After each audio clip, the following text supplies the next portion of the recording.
Do monoblocked amps actually sound better? Let's find out if Class D monoblocked amps actually have an impact and improvement on the sound, at least based on my A/B listening test. My name is Hunter Gray. This is Hunter-Gray-LUV-Music. Welcome. So we're going to be talking today about, well, let me show you this together actually first. So here's the size comparison. This is the Sabre A20A, two of them. I set them up in a monoblock configuration. And then underneath here, this is the Swedish XTZ Edge 300. 300 watts per channel into 4 ohms.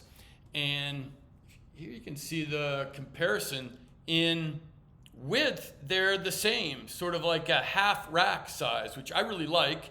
And in terms of depth, the Edge is only 2 inches, maybe 2 inches plus deeper. And I got to tell you, I like how both of these look in terms of attractiveness. The Sabre have these faux, there you can see, ribs on the side, sort of to be suggestive of a real Class A amp that has steel heat sinks on the side, but those are not heat sinks.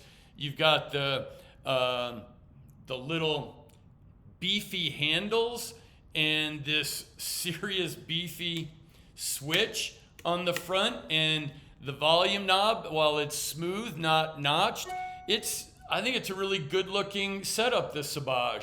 And then the XTZ Edge I've had for a couple of years now, and it is not an integrated amp. It is just an amp. There's no volume control. There's a gain on the back, but not a volume control. And it's just very simple. I think it was $550 or $600 when I bought it. I think they're still about the same now. Only sell direct from online at XTZ. And it's just clean, neutral, Class D power, and a lot of power, all the power and headroom you would need, at least for this listening test. I was using my Sabre Lumina 5, and then this XTZ Edge is what drives them normally.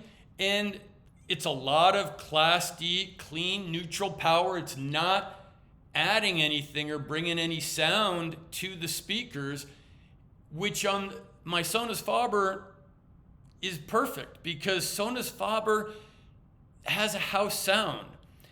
The speakers themselves, they're not studio monitors. They're not flat neutral. They're certainly not boring. They have just a beautiful, pleasant sound. And maybe it's that silk dome tweeter with that damped apex device, the DAD, that helps get the full higher extension on a silk dome tweeter. But the Sabres just have their own sound, and they're beautiful, and I love that sound. I wanted nothing more, and that's why I got the XTZ Edge. The Lumina 5s are 4 ohm speaker. Maximum recommended power rating is 300 watts, and so I'm getting exactly that, although I'm not using any. I've got a ton of headroom left over when I'm using. So this is what I've been using. The test that I wanted to see was, will I get any kind of noticeable sound difference or improvement if I go to a Class D monoblock configuration? So this Sabre, these are $200 each on Amazon. And so I spent $400, 350 watts into each channel. So when they're monoblocked, they're not stereo, they're mono. They're just driving one, the right speaker, and one for the left speaker. Each one is putting out 350 watts, so a little bit more than my XTZ Edge. And you'll see I was doing these, all I on 25% of the volume, at least. I don't know how directly proportional the volume control is. That was all I needed. And here, let me double check. I took decibel readings and screenshots of what volume levels I was listening at. And so, yeah, I was keeping the volume levels hitting max of 85 to 87 decibel peaks, with averages 75, 76 decibel average. That's what I was doing in my listening. Again, 25% volume, at 9 o'clock here on the volume dial. And I have the gain backed off also on the XTZ Edge. And here, I'll show you. These were, this is what I've been looking at. So here's the decibel reading from the app. And so I volume matched these.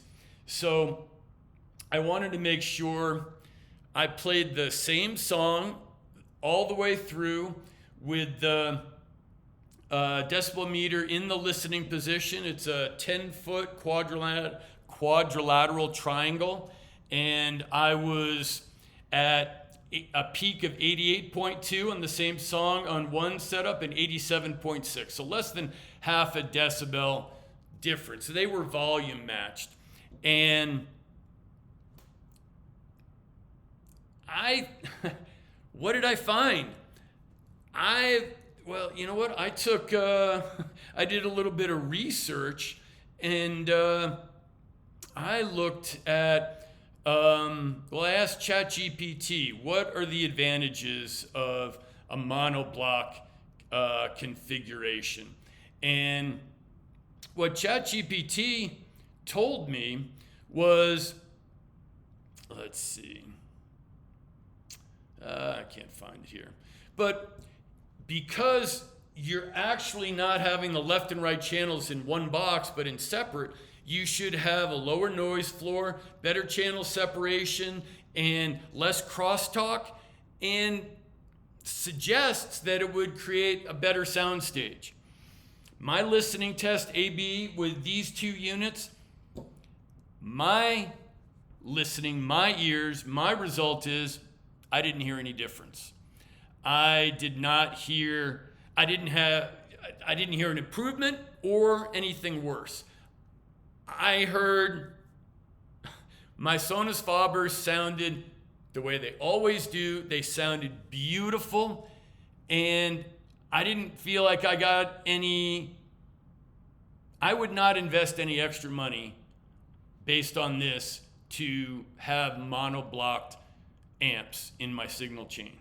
The big conclusion that I came away from this A/B listening test was I spent $600 on this XTZ Edge A2300. I think $550 I might have got it on sale, but you can get between $500 and $600. This monoblocked was $400, way more power than I needed. There is a Sabre A10A 2022 version, I think it is, which is half of this power. So monoblocked, I think it would be 175 watts per channel coming out of each monoblock. For my speakers, the Sonus Faber Luminar 5 are an 89 dB sensitivity rating. So not a high sensitivity speaker, which I consider 90 or above, but 89. I mean, the KEF Ellis 50 metas are 85 dB sensitive, so certainly more sensitive than the KEFs, which still, even at that sensitivity rating, I don't consider particularly hard to drive. But my conclusion from this listening test is if I had to, knowing what I know now, having done this, if I were doing it again for my Sonus Faber speakers, I would do a monoblock of the Sabre A10A, putting out 175 watts per channel for like $225, maybe $250 with tax and, free shipping. I would be at half the spend that I was on the XTZ Edge. And all right, MonoBlock's cool. I think it looks really sharp. And if us audiophile geeks, it's like, oh, I've got monoblocked amps. I don't hear a difference, but if I could spend half the money and get all the power, clean, neutral, Class D power, and my speakers sound divine, I'm not looking to waste money in this hobby. I'm willing to spend money to get the performance, the production, the sound that I am going for.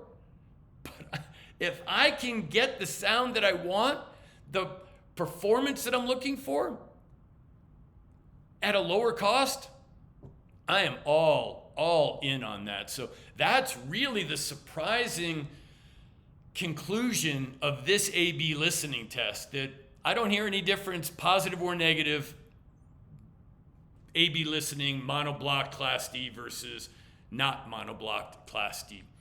And since the Sabre exists, now since the Sabre A10 and A20 have come out, the Fosse have come out with some super powerful small Class D amps that you might want to go. But in my opinion, the Sabre, it's a more attractive design aesthetic. I think these look sharp. They don't take up a lot of space on the rack. I prefer the look of these, so I would monoblock the Sabre for $250, 175 watts per channel, a clean Class D amp, and pocket the other extra money and put it into some other area, maybe some headphones or some IEMs, someplace else in. Trust me, if you're an audiophile, you've got a hi-fi gear shopping list that can always use a little extra capital to be diverted into it. So that's my surprising to me finding of this A/B listening test is, no, monoblocks don't make a difference, but save your money, spend less on a Sabre monoblock from Amazon, and happy listening. Enjoy. So again, my name is Hunter Gray. This is Hunter-Gray-LUV-Music. I look forward to seeing you on the next one. And please, I hope you continue to enjoy this channel. Cheers.